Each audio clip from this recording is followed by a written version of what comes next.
আমরা স্পষ্ট করে বলছি, the martyrs of 24 they sacrificed their life for reformation, not for amendment. ফেসিবাদী ব্যবস্থাকে সামনের দিকে টেনে নিয়ে গিয়ে ভবিষ্যৎ প্রজন্মকে আবার রক্তের মুখোমুখি দাঁড় করানোর জন্য আমাদের শহীদেরা জীবন দেয় নাই।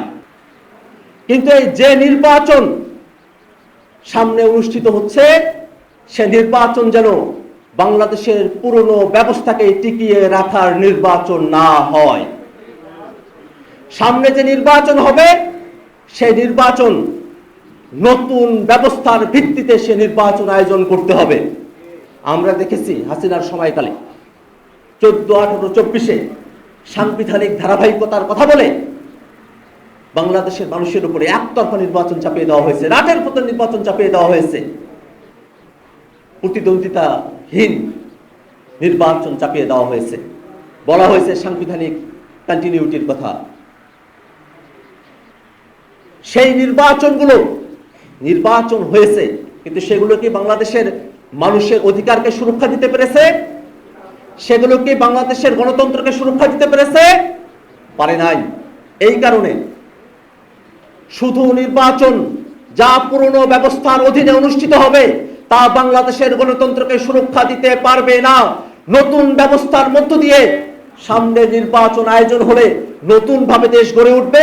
বাংলাদেশের মানুষেরা সেই ৭১-এর মুক্তিযুদ্ধে সাম্য, মানবিক মর্যাদা, সামাজিক সুবিচারের যে দাবিতে তারা মুক্তিযুদ্ধ করেছিলেন, আমরা যে বৈষম্য বিরোধী দাবিতে রাজপথে নেমেছিলাম, তা অ্যামেন্ডমেন্ট এমন একটা প্রক্রিয়া যেখানে ভিত্তিমূলকে ঠিক রেখে কাজ চালিয়ে নেওয়া হয়।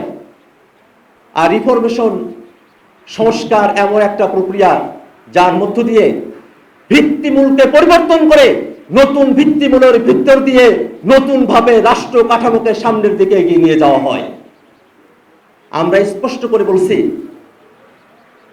The martyrs of 24 they sacrificed their life for reformation, not for amendment. আমাদের শহীদেরা বাংলাদেশের গুণগত সংস্কারের দাবিতেই তারা জীবন দিয়েছেন।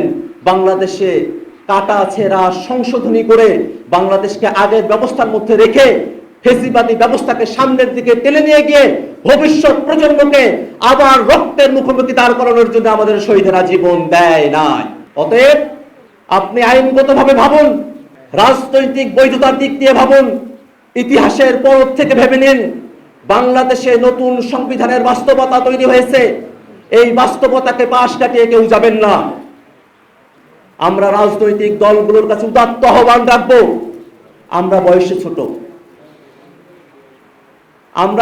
ছোট, কিন্তু আমরা যা সেন্স করতে পারছি সেটা আপনারাও নিশ্চয়ই সেন্স করতে পারেন। কিন্তু আপনাদেরকে পুরনো এস্টাবলিশমেন্ট আপনাদেরকে বাধাগ্রস্ত করে, পুরনো এস্টাবলিশমেন্টের শিকল ভেঙে ফেলে নতুন প্রজন্মের যে দাবি, গণপরিষদ নির্বাচনের সঙ্গে একাত্ম হওয়ার জন্য বাংলাদেশে ফেসিবাদ বিরোধী সকল রাজনৈতিক দলের প্রতি আমরা উদাত্ত আহ্বান রাখছি।